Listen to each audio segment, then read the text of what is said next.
On today's show, Coach Jim Schwanke is going to break down what a good approach looks like for any hitter at any level. Here's episode 50 of the Baseball Forward podcast.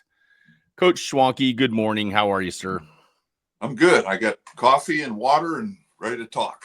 I got your notes this morning bright and early, and I couldn't be more excited about getting those notes. I feel like they're cheat sheets for me, and I need them. I'm excited about this episode. I'm excited about this episode of the Baseball Forward podcast, number 50. Isn't that crazy to think we've already done 50 of these? I'm excited for this one because I know what it's meant for me. The simple stuff that you've helped my sons with and helped them understand, helped me understand, which I can translate to them. Because you'll always say a good coach, the players can teach it once they learn it. And I feel like that's what I am. I feel like I'm a player. You're teaching me, and I'm teaching them. So why I'm so excited about this topic is we're talking about an approach for hitters at any level, any age, any level, is because I'm practically watching it happen right now. And I'm watching my boys have success with it, which in turn makes the game more fun because we're not so centered on results and batting average and the things that are so hard to control. Well, really that you can't control. And it gives them a focus. So I'm excited for this one. We're going to be talking today on the Baseball Forward episode number 50 with Coach Jim Schwanke. We're going to be talking about approach and hitting. So, Jim, I'm going to start off with just approach in general. Right. And when somebody says, when you hear, hey, he's got a really good approach, what kind of comes to your mind? Well, there's hitters that come to home plate and they always seem to perform under pressure, deliver a big hit. And one of the greatest of all time, the infamous, Ted Williams, would tell you the greatest tip he ever got in his life was from Rogers Hornsby and Lefty O'Doul. They both said, get a good ball to hit. And so that seems so simplistic and so it's so true. But how do you practice that? How do you learn that? And I go back to my days at LSU, and that's the way I played. I tried to be very disciplined and get a good pitch to hit because I wasn't the most gifted athlete. And we deal with that a lot in college, and you deal that with a lot with young kids that want to play the game. The guys that are going to make it to the big leagues are fantastic athletes. They basically don't need much coaching at all, right? But you can help them improve incrementally. Young guys, and I go back to Kay Griffith's comment, if we can take our 9-hole on our select 10 and under team and make them the 5-hole, then we've had one heck of a year, helping that kid and helping the team, right? And so I go back to when Willie, was 5 years old and I'm coaching at LSU. I wrote an article for junior baseball, and the title was Get a Good Ball to Hit. And simply with him, it was in anybody. I mean, a young parent can do this with their 5-year-old. It was to throw the ball over the white plate and let him swing as hard as he could. And if I threw it off the plate, don't swing at it. And so he was 5 years old. He learned how to rip and swing the bat as hard as he can. That's the old Jack Nicklaus axiom. Go to the driving range when you're a kid and swing as hard as you can and hit it as hard as you can. You'll learn how to control it later. That's right. I think now we get a lot of information and people get coached about mechanics so much that they don't have a chance to let their athleticism come through as an athlete in the batter's box. And so Willie's swinging at it. And so all of a sudden he's learning how to identify strikes and how to identify balls. And he learned to not swing at a bad pitch when he was 5 years old. Wow. And that lasted him, forever.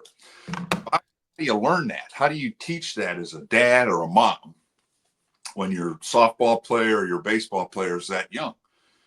You can do it very simply from toss work behind a little net, 20 feet, where you can be very accurate. Soft toss, throw it to him. On the plate, off the plate. Swing when it's on the plate, take it when it's off the plate. And as you progress, you get older, then you start looking at inner half and outer half. right? If I tell Billy McKinney on our D-bat team, who's been in the big leagues for a long time, hey, Billy, 5 on the inside half, and I throw one on the outside and he swings at it, he's done. There's got to be consequences, just like there is in a game, right?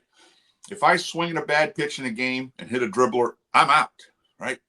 So in practice, when you're trying to learn this, if you throw one out there and he swings at it or she swings at it, your round's over. They learn to do that.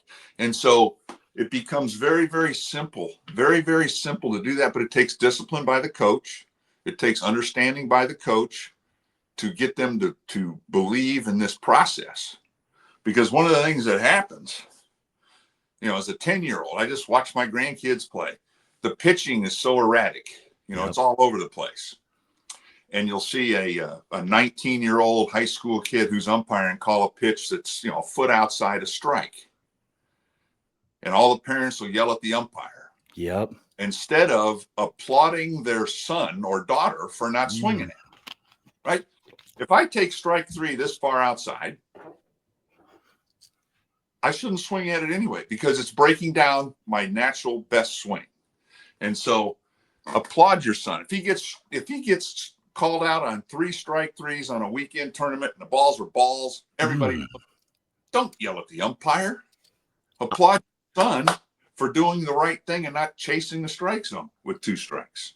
I love hearing that because, again, I can't explain. So I can't explain it enough to know that just we're, as a society and as baseball players in general, and we're so result oriented.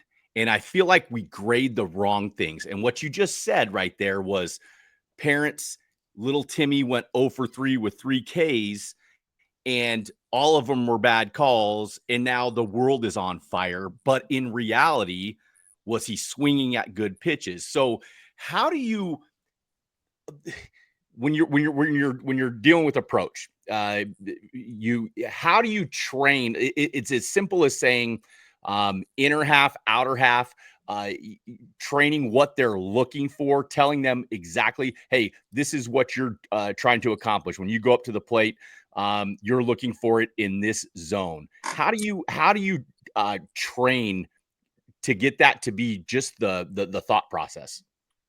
Well, one of the things that happens in our game is that we go take a hitting lesson, or we take batting practice or short toss batting practice, and the coach wants to hurry up and get it over with. So I got a 30-minute hitting lesson or a 45-minute hitting lesson. The coach throws 10 balls down the middle and I swing at them. Well, that isn't what hitting is. Hitting is identifying a good pitch to hit and taking those that aren't. And so you have to practice that. So you might throw 2 down the middle and he puts really good swings on it. And then on purpose, the coach or the parent who's sitting in a chair throws one in the dirt. Well, what's that mean? Well, it means I got to take that. I don't swing at that pitch. Then come right back down the middle, throw another one in the dirt, throw one high, throw one in underneath his hands, where you can be really accurate and get him to see the difference between balls and strikes all the time. All the time. There's no reason not to do that. Hitting isn't going to home plate in a game, especially, again, think about a 10 and under tournament. They're throwing balls all over the place. How am I supposed to swing at that because the guy's going to call it a strike, or down here because he may call it a strike? And then I get the one down the middle and I'm worried about bending over here and I get jammed on a pitch right down the middle. Wow. We had a great player at LSU that did that to himself in the fall. Kept jamming himself because he was bending over at the waist. Posture and things that happen at home plate and in practice become really good point. It's important. I really believe, just like those pictures, and we'll republish, this article and put it on our site. You can look at Willie. I mean, there's a picture of him right there, right next to Ken Griffey. Whoop, get it on the screen. Attaboy Willie. I can't get it, but he's almost in the same identical position as a Hall of Famer at 5 years old, right? Beautiful. Put those images take pictures of guys and put them on a wall for them to see. Yeah. And then videotape practices. You build your swing in practice, right? You have to build it in practice. You compete in games. And there's so many things, like you mentioned, that are out of your control. Learn to control what you can. Learn to control the way you deliver your athleticism, how you maintain posture, how you maintain your eye level in games and in live batting practice, and carry that forward.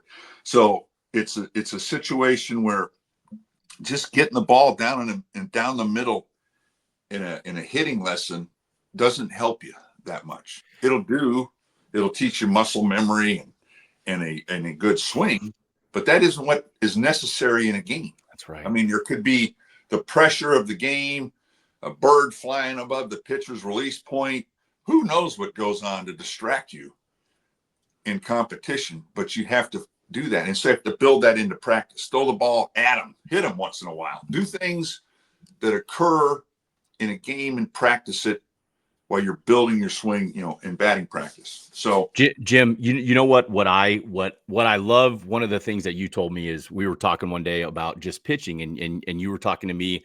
We were talking about how you would have approached me as a pitcher with what I had. And I mentioned to you, like many pitchers, a lot of pitchers they struggle going in on arm side, right? If I'm going right or left, they have a hard time really throwing a good quality strike, because if they go in, they're scared to hit him, and they miss, and the ball leaks out over the plate. And we were talking about, if you know that the guy is struggling and I can't get in there, I mean, I can't throw 3 in there in a row, right? So it's essentially, you're eliminating that pitch. Talk to me about when you say, okay, I'm coming up to the plate with an approach, knowing that pitchers struggle with throwing it in. The guys that can throw in, they're in the big leagues, right? It's hard to do. A lot of them are, right? So talk to me about the approach, and you're going up there versus the pitchers. The majority of the time, hey, they're trying to not hit you. They're leaving the ball out over the plate. And you always hear, hey, the best strike is the one, the pitch low and away, or the pitch away. Well, how about we go up there and hit that? Talk to me about that.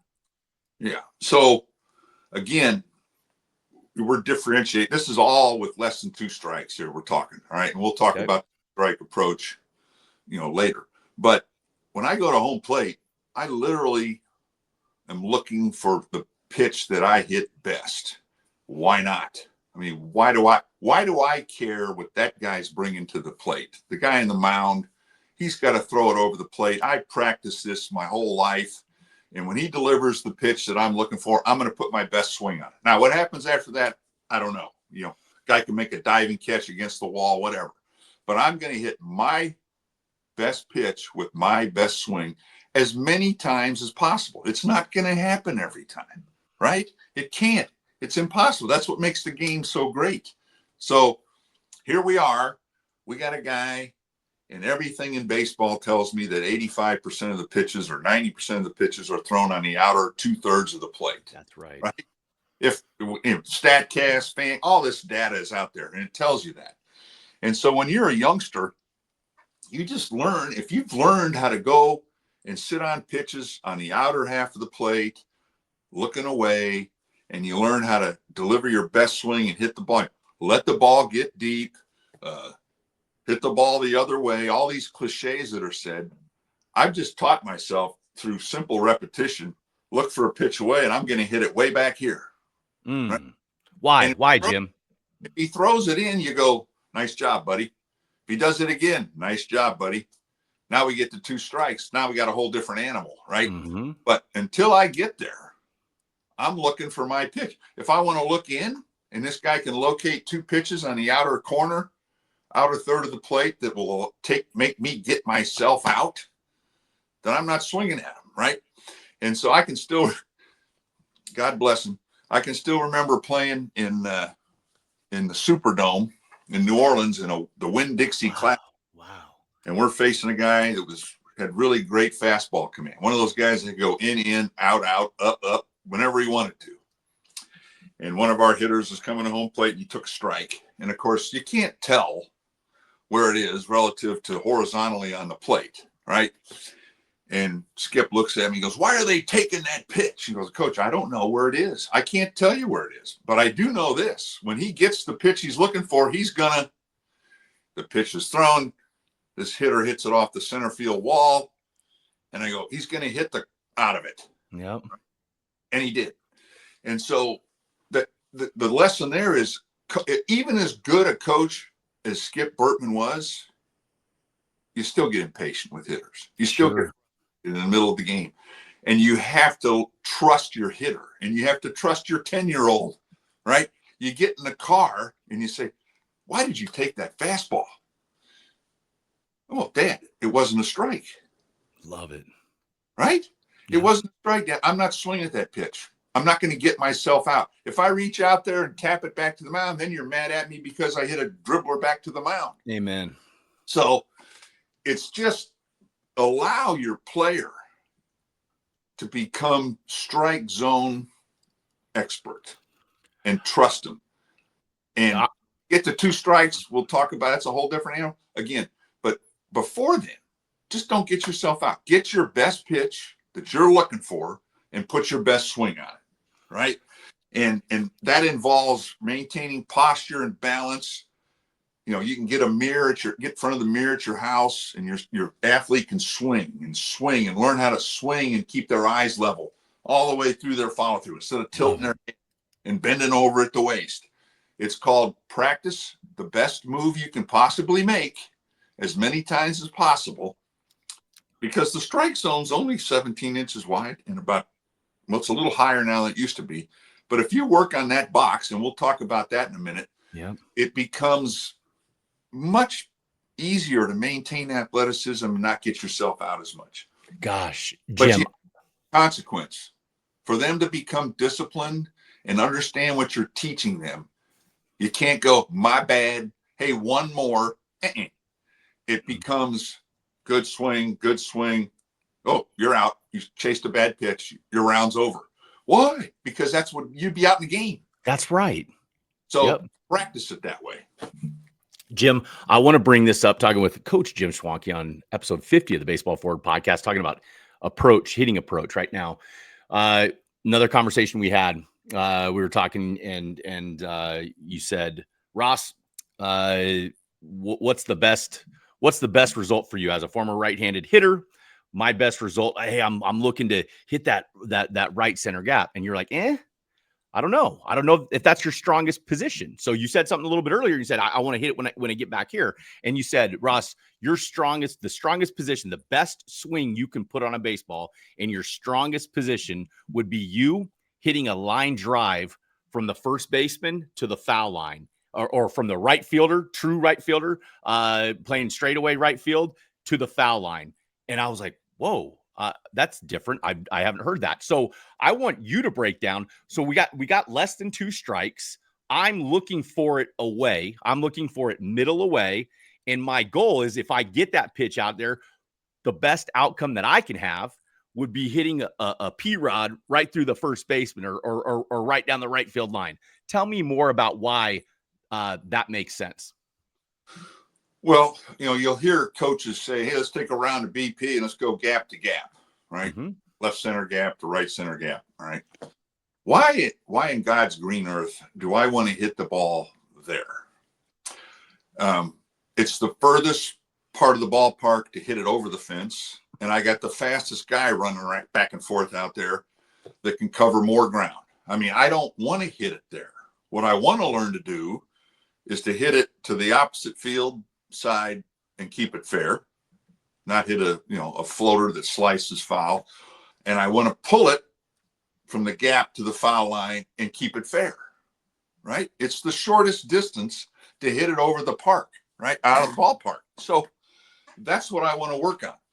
And to do that, you have to stay in posture and you have to stay connected, right? The elbow's in the slot. We'll talk, that's for drill work later. Yep. But you want to stay connected and you want to hit the ball in balance and in posture as deep as you can when I'm looking for a pitch away. And when I do that, I'm going to hit rocket shots from the right field gap to the foul line. And all of a sudden, hey, I overcome the fear of having the ball thrown outside to me. Yes. Because I learned that it's the same swing. It just happens a little deeper because I start a little later because I'm looking for it out there, and I adjust my timing that way, which is a whole separate deal to talk about. But as a kid, as a youngster, as a 10-year-old, hey, I'm throwing the ball outside. And after a while, they'll start doing the drill, and they'll be out there early, and they'll be lunging and bending. Mm-hmm. And all of a sudden, when they find out that the plate gets closer to them and I only swing at strikes, now I can stay in better position. And through the process of repetition, they will learn how to put themselves in a connected position to hit the ball hard the other way. And so that game becomes, hey, buddy, throw it out there. I want it out there. Instead of, the guy can paint the outside corner. Can he really? The guy behind me makes a bad call. Good for you. Do it again. Let's see what happens. I want to say this because I know that there are a lot, the majority of people are like me growing up, Jim. We'll call it the mid late 90s in Colorado Springs. I like the perfect result for me was right-handed hitter hitting a line drive over the shortstop's head. And when I heard you tell me, as I get older, I understand going opposite field is what you want to be looking for. But the idea that I'm trying to accomplish that, it blew me away. And what it does is, I'll take it to Ryder and Kaiser, my sons. The fun part about working middle away and looking for it out there and putting your best, when you get it, put your best swing on it. You can't control the results, but put your best swing on it. And the cool thing about that is what I noticed is they're not scared about getting hit by the pitch. They're keeping their posture. They're so tuned in on an area of the strike zone that they're looking to hit that they're not worried about anything else other than looking for that pitch. And if they say, yes, it is that pitch, it is literally just say, I can't control the outcome. All I can control is putting my best swing on the baseball at that particular time. It's amazing to watch when their eyes get trained, how much more simple it becomes, yet the results are better. So, go ahead. Quick little excerpt. In this day and age, I literally can sit in my house and watch 4 or 5 different college baseball games almost simultaneously. We've got all this data that's created by TrackMan and Synergy and video clips and all this stuff. The old Ted Williams quote, get a good ball to hit. I think back, Mickey Tittleton told me this story in the Cape. He was a Silver Slugger Award winner in the big leagues, played for us at Oklahoma State. And he was the hitting coach up there on one of the summer teams, and this SEC hitter struck out, comes back to the dugout. He goes, man, I wish I had video to see what I could do wrong, what I did wrong during that at-bat. Wow. And Mickey looks at him and goes, you want to know what you did wrong? You took a good swing, turned it into a shitty swing because you swung at a shitty pitch twice in that at-bat. Now, go away, right? Wow. Here's a big leaguer telling the guy, very simply, you swung at bad pitches, which made your great swing a terrible swing. Why do you have to look at video to figure that out? No, you got to change your approach. You got to go to home plate and really refine what you're anticipating. It's not guessing. I'm anticipating where I'm going to go with the bat based on what that guy throws to me. And that's it. It's not guessing. It's anticipating. You guys got a bunch of guess hitters. No, we don't. We're because we swing at what we're looking for as many times as possible. And when you're a youngster, one last quick thing that parents and young coaches, teaching 10-year-olds to improve their athleticism and posture in the box. When you're doing drill work, you got them on the field, you're doing short toss. have them hold their follow-through position until a Yes. ground ball gets through the infield dirt. Amen. Or a fly ball lands. Okay. Now I got news for you. Because you want to stop rotating at contact, right? You don't want to rotate past contact. So to teach that, but my best swing on this, bam, I hit a hard ground ball, but I fall over the plate before the ball gets through the infield dirt. You're done. Ooh. A fly ball, I'm falling all over myself at home plate before it lands. You're done. You aren't yelling at anybody. The kid knows he can't maintain balance. Maybe he'll go back, take a couple practice swings before his next round and be a little lower, a little bit stronger in his legs. He will teach himself how to get his round of 5 in if he learns that there's a consequence to not keeping posture and not keeping athleticism.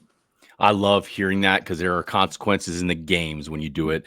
Yep. Jim, I wrote something down and it came to my mind because it's something that I've learned from you, and it's a summary, and I want to give comfort and ease. I want to ease the parents' minds out there that are, because we all want our kids to be good hitters, right? And it's like, who do you trust? Mechanics, blah blah blah blah. But this is what I wrote down, and I want you to tell me what you think about it. It's easier to teach the strike zone, balls and strikes, than it is to teach mechanics. What do you think about that? Well, that's true. And so there's a, I go back to the little statement I make all the time. If Roberto Clemente, in the marketplace, there's all these hitting guys, right? And they're all trying to convince everybody that their way to teach hitting is the best. That's right. And I say more power to you. Great. Because if it works for one guy, that's great. If it doesn't work for one guy, you can go to a different guy. But if Roberto Clemente walked into some guy to get a hitting lesson and he's hitting off his front foot with his back foot, 8 inches in the air, the guy'd say, "Hey man, you can't hit like that." And he'd say, "Well, I'm pretty good. I'm in the Hall of Fame." Right? Yep. Everybody can swing the bat any way they want to, right? Especially if they're swinging at good pitches. You can hit better when you swing at good pitches. And so the mechanic stuff, you can work on that in practice. Like I said, build your swing in practice. But when you get in the game, SEC hitter, don't use the alibi of not having film or video to correct yourself, right? You swung at bad pitches. You got a good swing. That's why you're here, for God's sakes. But you can't hit if you chase pitches 8 inches outside or in the dirt or 12 inches high. So come on, buddy. Let's focus on approach instead of mechanics. And to me, a simple mind. I'm a simple mind, Jim. I think I am. But to me, I'm just sitting here thinking, boy, you could sit there and you could get it. You can debate this swing and this way and that way and this way, right? Right. But what you can't debate, was it a ball or was it a strike? And I also say this, if you get the strike and you're not able to consistently do something with the strike, are the mechanics really going to fix it? Because that's maybe like a timing issue. I guess my whole point in saying that is I want the parents to, and the kids listening to this, to really understand that, man, if you could really hone in on approach, what is the approach? What am I looking to hit? What area of the strike zone am I looking to hit? If you can focus on that, in competition, you're going to be so much better off than worrying about mechanics. I want to bring this up, Jim, because I watched it last night. I sent you a text message, but I was watching the Diamondbacks. Camera better here. Sorry. No, it's all good. We're going. That'll be on the YouTube channel at Baseball Forward Podcast YouTube channel. By the way, subscribe and like. I watched Ryan Waldschmidt, a guy that you had a hand in. He first rounder. I know he's one of your clients at Ballingy, and I know you have a relationship with Ryan. And I want to just say this, and then I'll let you take it. Holy cow, Jim! His posture was beautiful. I don't know if you saw his at bat, but I think he went 2-0, 2-1. his takes, his posture, I was like, Jim would be proud. Upright, looked good, eyes were level. So when give a posture, you keep talking, you always talk to me about posture. You're talking about posture here when we're talking about the mechanics, but talk to me like posture. Is it waist to the head? How would you define posture as on a hitter? Well, it's the ability to strike the ground at a level and stay there through the whole swing, whether you take it or complete the swing, and maintain your best athletic position. There are a lot of guys, Freddie Freeman and Harper and those guys that really tilt their head a lot, but their shoulders and stay on top of their hips pretty good, and obviously they're great players because they're so gifted. But when you look at Mookie Betts and Ken Griffey and different guys, you'll see their eyes are darn near dead level throughout their whole swing. And it's one of those things where you just give yourself the best chance to see the ball and let your hands travel and do all the things with barrel accuracy that you've practiced your whole life to get the ball in the sweet spot. If you're bending over and you're going down to smell the ball, the sweet spot goes further away from you, become disconnected, and you can't hit the ball as hard as you can if you're in a good athletic position. So that drill that I talked about, literally, where you throw the ball in the dirt, and if the guy's bending over to go look at it, right, and you're out, you're done. Because if you do that and you swing, you aren't going to hit the ball as hard as you can, right? And so the counteract is balance to that is, if I hit a fly ball, can I stay in balance till it hits the ground? Well, all of a sudden he'll start to improve himself and figure out how to maintain better balance while delivering the barrel. And so, Ryan Walschmidt, I simply saw him at a tournament. I had no idea who he was. And he's playing for the Florida Legends.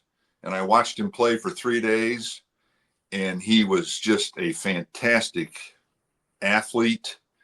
He carried that athleticism into the plate, and he carried it into delivering the barrel. And we became, his dad's a real good baseball guy. And all of a sudden, he starts playing really well in college, and the hard impacts are constant. Like, he hits the ball hard a lot. And that translated into a great draft position. And now he's, this will be his first full year of pro ball, and he's already playing in, major league spring training games, and he's doing really, really well. And it goes back to how he was taught by his dad and how he learned the game. He is a student of the game. He's driven to be great. And so that's a fun story to talk about. And, it's the same old story. When you have a youngster, a young man, it's on the plate, off the plate. That's how you teach them an approach. Look for something on the plate, put your swing on it. Doesn't happen very often in a game. As you get into high school and maybe late youth, when you're 15, 16, you can start working on in and outs, making the ball in the inner half, the outer half. And then you start sitting on pitches, right? The type of pitch. I'm sitting on curveballs till I get to 2 strikes because this guy throws 50% curveballs. The data tells me that. I faced him last summer. I know what he does. He hangs a lot of breaking balls. So let's sit on hanging breaking balls because that's the easiest pitch to hit. Man. When you set up a pitching machine, you start throwing nice, bad breaking balls into the zone, and people get over the fear of the curveball. I'm not trying to hit the best curveball. I'm not trying to hit Ross Hawley's yacker that's landing at the outside corner. I'm looking for mistakes. That's right. So all of a sudden, a hanging breaking ball, which has no late movement, it's just going to float. I can hit the heck out of it. And I learn how to keep it fair. And if it's a slider breaking, a hanging breaking ball away, I learn how to hit it the other way. Those things all become really, really teachable as they get a little older. And then you get in pro ball, and it's all data driven. When I'm facing a guy, I know exactly what he's likely to do. How about that? Exactly what he's likely to do. The percentages are he's going to do this to me, therefore I'm going to do this to him, right? And you got to stick with your plan till you get to 2 strikes. Don't be guessing unless you're really, really good, right? Really, really good, and you're really, really disciplined. I can look for a fastball away, he misses. Now, 2-0, I think he's probably going to float a breaking ball in there for a strike because he knows I'm sitting on fastballs, right? You can start to play that anticipatory game, and when you get the opposite pitch, you have to take it and pat yourself on the back. If he 2-0 and he throws a fastball down the middle, you're sitting on a curveball, it's a win for you because I didn't get myself out. Mm-hmm. I'm still hitting what I'm looking for. Take the opposite pitch. Applaud your kids when they do that. That is it right there, is because I think that is a mature, and that's the thing, is listening to you, what you tell me, the way you handled the men at LSU, and at Oklahoma State, and it's stuff that we can do and we can teach our guys at an early age. Absolutely. Because again, it's balls and it strikes. And what are we looking to accomplish? We're looking to swing at a strike. Let's just say this. I'm going to try to get something viral from you. Okay. So if you're listening to this podcast, this is so, like, you guys understand why I love talking to this man, because it's so interesting to listen to how you break hitting down. So in a viral moment, Jim, let's say Jim Schwanke is going out to high school that he's never talked to any of the kids. He's never had any interaction with the coach. And they ask Jim Schwanke to come out and they say, hey, you have 1 minute to impact this team in terms of approach. What are you saying to those kids in a minute before the guns put to your head? What are you saying? Well, I'm going to say a couple things. One, big league hitting instructors or coaches will tell you that big league pitchers make 35% mistakes with pitches that they throw. So I'm trying to throw an outside fastball and it misses by 2 or 3 baseballs. That's a mistake, even though it might be a strike, right? Mm-hmm. I'm trying to throw the ball down and away and I miss away or I miss on the plate. Mistakes.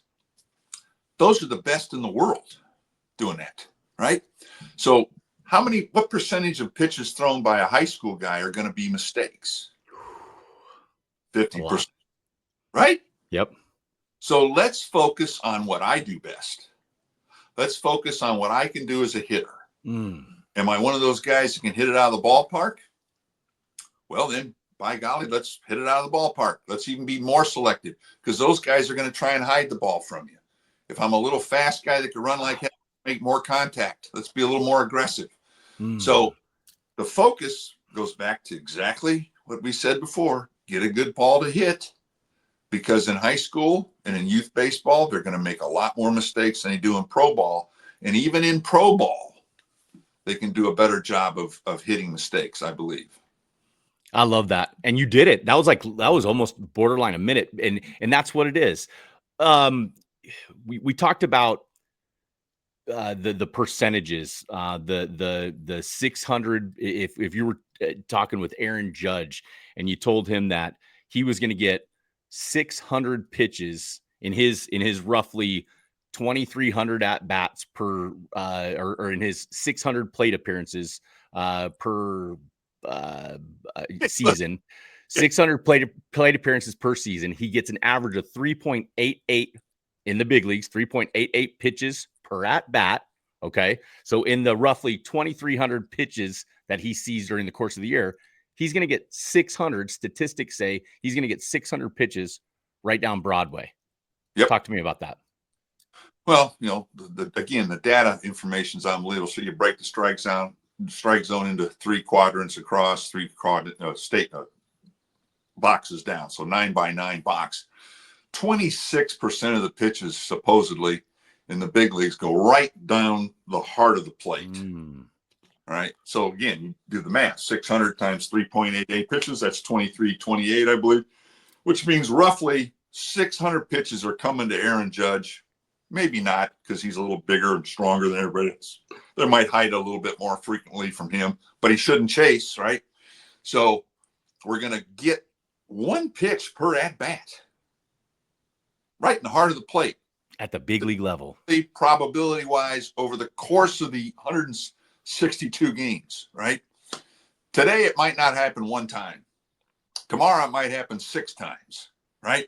So you just don't know the probabilities. But if I worry about hitting the peripheral stuff, I'm going to miss out on the opportunities that are right in the middle. And that's what our goal as a team was, to get 1 pitch per at bat that we were looking for. That was it. That was our goal. And those stats bear it out. It's going to happen. It's going to happen a lot, a lot more in high school than it will in the big leagues. All right. So let's just deal with that. And I'm going to give my best swing to that pitch that finishes in the heart of the plate as many times as and again, build your swing in practice, build your approach in practice so that it shows up in the games. Now, let's say you don't get that, and now you get to 2 strikes. That's an approach. That's another separate part of this deal. Boy, he's got a good 2-strike approach. Okay. Here was our model. It's simplistic. It takes discipline. It takes practice. But it was simply this: never, ever, ever, ever, ever, never come off the fastball with 2 strikes. I want a fastball. I'm going to be late to the fastball. I'm going to hit it away. So you're really looking at our guys literally would stand there, and, I'm assuming in their mind in Omaha with 2 strikes, they're telling guys, hey, throw the fastball away to me right here. Please do that. Huh. All right. Now, why? Because if I guess something soft and the guy makes that mistake right in the middle with 2 strikes, I'm out because right? Never come off the fastball. If you take fastballs and foul 3 of them over the opposite dugout in a row, that's great. That's a win for us, right? Why? Because I fought off and extended an at-bat, and I did a good job of making this guy increase his pitch count when I'm at my most vulnerable, right? And so I'm going to stay on time. I'm going to be as late as I can and hit the ball the other way. And all of a sudden, this guy will get mad, and he'll throw a curveball for a strike.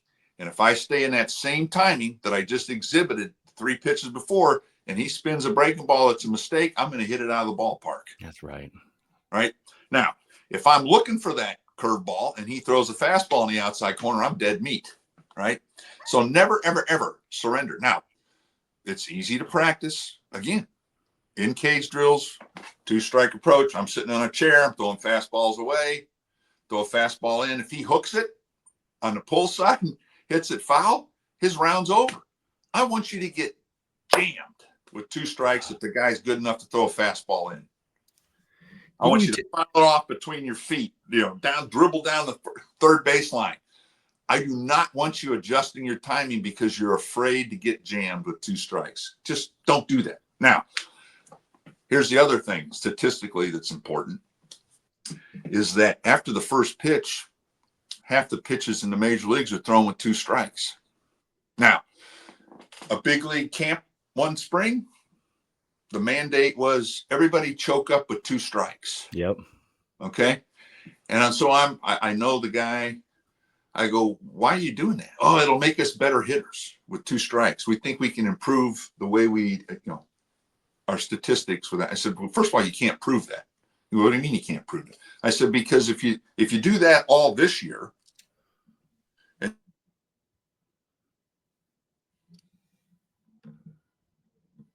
Hold on. We got a little stronger, older, wiser. Oh, here we go. All right, you there? I know. Did you get that? Yeah, go ahead. Over? No, yeah. So you're in big league camp. You're consulting, and they're saying, "Hey, we're gonna go 2-strike approach. We're gonna choke up, spread out, whatever, blah blah blah." Take it from there, Jim. Yeah. So they're going to really make every hitter in their camp hit 2 different ways. Think about it. I'm going to be in my stance. When I get to 2 strikes, I got to choke up. I guess maybe spread out. Get closer to the plate, because as soon as I choke up, the sweet spot in my mind is in a different spot than it was when I'm taking my normal swing. Mm-hmm. So all of a sudden you're literally teaching everybody or trying to get them to hit 2 different ways over 162 games. And it's not going to help. Just think about a slow guy like me. If you tell me to choke up and put the ball in play, I'm going to hit into 20 more double plays. Sure. Where if I didn't, I might hit 10 more doubles or 4 more home runs on hanging breaking balls with 2 strikes. So it didn't make any sense, right? And so they eventually understood that. Why don't you just, my quote was, why don't you just make them better 2-strike hitters? And he goes, what are you talking about? I said, well, tell them to look for fastballs away. Don't ever come off the fastball. And they're so good when they get breaking ball mistakes, they're going to increase their productivity over here. And because they're waiting and trying to hit fastballs away, they're not going to chase curveballs in the dirt because they're starting later to the ball. I'm going to go out there and jump out there. That's right. And so all that stuff, that would increase the pitches that are thrown to us because we're not chasing. I'm not getting myself out. And all of a sudden the big guy hits another bomb. And so all those things go into that. But that's what happens a lot in coaching. We're going to ask a guy to do something different with 2 strikes. And that's in my opinion, the worst thing you can do. And it's as a hitter, I've been there, choke up, put it in play. It's like a mentality of I'm giving up. It's like I can't hit it hard. I'm probably going to hit something on the ground in the infield. That's the mentality. Jim, I want to end this here in the next few minutes, but for the kids out there, for the guys out there that are wanting to really focus on approach as they move through their spring season, for the guys that really want to focus on approach, something that you've said a few times this podcast, I want you to reiterate it, but you call it consequential learning, and there are consequences. And because I think a lot of coaches need to hear this, because we want to make our guys feel good. Hey, round of 5, take one more. Talk to me why consequential learning. Talk to me why giving them the one more or making them talk to me why that maybe not might be the right approach. Well, because the game will kill you that way, right? If I'm always looking for one more, that little bit of focus that you've taught yourself repeatedly in practice will pay off in games. I mean, there are kids that just don't understand how competitive the world is, because in our game, they haven't been taught that it has immediate consequences until they get into pressure. And then it destroys them, right? The failure. It's like, hey, coach, how many times have you worked on left-handed breaking balls in batting practice? Wow. And the coach will go, they won't raise their hand. If you do it in a clinic, they won't raise their hand because they don't do it. And yet, a really good high school baseball coach expects the guy to get a game-winning hit in the regional off the best left-handed pitcher in the district, right? Oh, man. So you've got to find a way to practice approach in these simple drills. And it has nothing to do with batting practice, has nothing to do with throwing all the time. It can start with simple front toss, short toss, the toss drills that I did with my 5-year-old, right? And all of a sudden, you start to see him shaping the plate, controlling the zone, and having a good approach where, by golly, I'm going to hit what I'm looking for. And if I don't swing at what I'm looking for, whoops, I'm out. Well, that's what happens in the game, right? If I'm looking for a fastball in and the guy throws a curveball away and I swing at it and I hit a dribbler to the short, I'm out. That's right. Consequence. Well, maybe if I practice it enough, I take that breaking ball away and wait for the next pitch.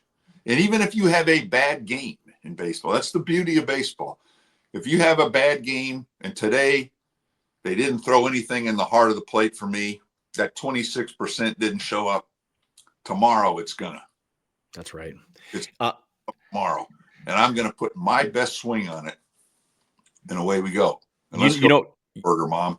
Let's go have a burger and a shake. You know what I like about the consequential learning, though, from a coach's perspective, is you're not MFing the guys when they get the results that they probably shouldn't have gotten because of the way they're doing it. The consequence is your reps are over, because that's what happens in the game. The coach doesn't need to say you suck. That doesn't need to yell at you.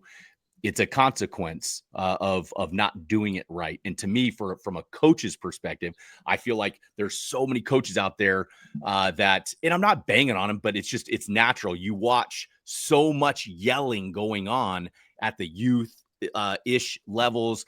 Billy didn't come through. He didn't.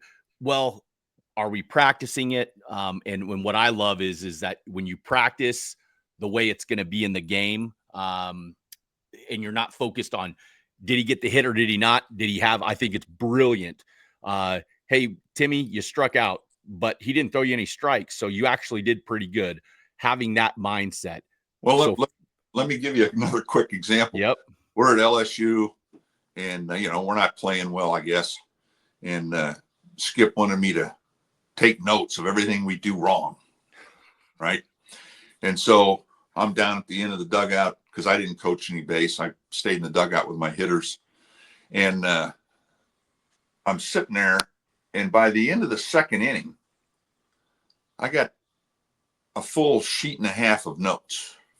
Higgins took a fastball away for a strike, or took a strike. Everything that should have happened didn't happen. This darn thing is falling. I'm sorry. You're good. Don't worry about it. Just keep talking. Crazy. You're taking a full page of notes because Coach Burtman at LSU is telling you to take notes on all the bad stuff that's going on. And by the end of the second inning, I got 2 pages of notes, and we're up 5-1. So I walked down to Skip. Hey, Coach, I'm not doing this. Look at all these notes, and we're up 5-1. He goes, good point. And we didn't do it again, right? Because what was going on didn't impact the player delivering under pressure by making an adjustment, staying true to his approach, getting 2-strike hits, frustrating a hitter, somebody getting hit with toughness, staying not surrender, not moving their feet. And all of a sudden we're up 5-1, and I got 35 notes. So what we were doing wrong had nothing to do with the way that they were approaching the game and playing at that moment. So, and that's what happens with parents and with coaches. I mean, I did it. You get down on a guy and you really don't know why you're doing that. Coach him better, right? Give him the freedom to fail, bring him back the next day, and away we go. And once your 5-year-old learns how to hit balls on the plate, you'll see his swing gets better. It's amazing. You go watch your 10-year-old, like you just said. If I get a pitch in the middle and I hit it off the wall, that's great. If the next 3 at-bats I get called out on bad pitches, that's a darn near perfect. That's a perfect game in the bat. But he went 1 for 4. So what? He really went 4 for 4 because he did what he was supposed to do all 4 at-bats. Man, I want to finish with this, and I want your take on this, and then we'll end episode 50 of the Baseball Forward podcast, talking with Coach Jim Schwanke. I think it's important for hitters listening to this to understand a pitcher's mentality. Okay. I was a pitcher, Jim. And my mentality, we got to have them to play the game, Yeah, you got to have them. We're just little pawns out there. But again, here's my mentality. Most guys are going to be like me. Okay. Is they feel comfortable glove side, right? I was a right-hander. I feel comfortable away from a righty. I don't feel comfortable in. I'm going to try to work ahead. I'm going to try first time through. I'm going to try to establish my fastball. I'm going to try to be efficient with my pitches. I'm going to try to throw strikes and get you out. I'm go to the story of Coach Ward saying, what's the next pitch you need to throw? The out. Get it. This one right now. We want, so as a, from a, I want you to wrap this up, taking it from all this breakdown, amazing stuff. But from a pitcher's mentality, hey, I'm a good one. I should be trying to throw strikes. Most of us try to work away early. Most of us think a fastball away in when we're up in the count is a good pitch. That's pretty general. Those are some generalizations. So taking a pitcher's mindset into consideration, finish this episode. Kind of what comes to mind when you hear that? Well, in this day and age, you have a lot of video, and you literally can take a look at a guy and see how often his breaking ball is thrown that would have been a called strike, right? Or how many times do they swing at it when it's out of the zone? Yeah. The pitching ratios that he brings to you. But again, my mindset, our mindset with less than 2 strikes is I don't give a rat's behind what you're going to throw. I'm going to sit on what I do best, right? And then as the count changes, then it becomes even more refined, right? And so if I'm ahead 2-0, then I can get really specific what I'm looking for. And I take a strike because you're a good pitcher. You located the pitch where I'm not looking. Good for you. I don't care. Yeah. I didn't get myself out, right? Wow. By being over aggressive because it's 2-0. You know, we used to get accused of taking too many pitches all the time. Well, I mean, we won a lot of games, right? By doing that. And so all that goes into the mindset of get a good ball to hit with less than 2 strikes. Just do it. And if I got 9 guys that can do that, they're going to frustrate you. They're going to drive you crazy.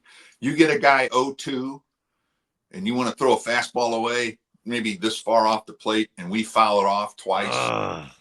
That's exactly what's going to happen right there.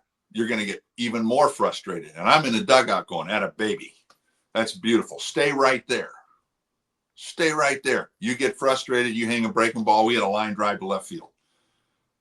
Beautiful. That's a perfect at bat. So we're gonna hit what we're looking for with less than 2 strikes, and we're gonna stay on the fastball, and we're gonna battle like heck until the at bat ends one way or another. And that's how we had team offense, and we had very talented guys that improved a little bit here and there to make that happen more often than other people. That's all you can do in baseball. It's a statistical, probability driven game that if you let the percentages get to you, it'll kill you. You got to stay on the positive side of that stuff all the time and understand that you can't be perfect. I can have a horrible at bat until I get to 2 strikes, turn it around, get a fastball up a little bit away and hit a base hit to right field. And now I'm perfect. But it took me 4 pitches to get there and I looked terrible. I swung and missed the 2 fastballs right down the middle. Who cares? Let's go on to the 2-strike approach, right? I come to home plate with the bases loaded. This guy's got to throw me a strike or he's going to walk in the winning run. I'm looking dead red right down the middle. He's got to get it. And I put my best swing on it and I hit the ball hard. Where it goes, who knows? But that's a good approach. And that's what you're looking to do as many times. And it starts when they're really young. If you just take your time and get them to understand the ball has to be over the plate. You know what I hate about my baseball career? I hate that I didn't get to learn from you when I was 10, 11, 12, 13, because hearing you talk about hitting, why is it so easy for me now? I feel like I could go out there and be like an All-American right now, just based on my approach. So Jim Schwanke, you are the best. I appreciate you having this conversation today on the Baseball Forward podcast, episode 50. Jim, we'll see you next time. See you later.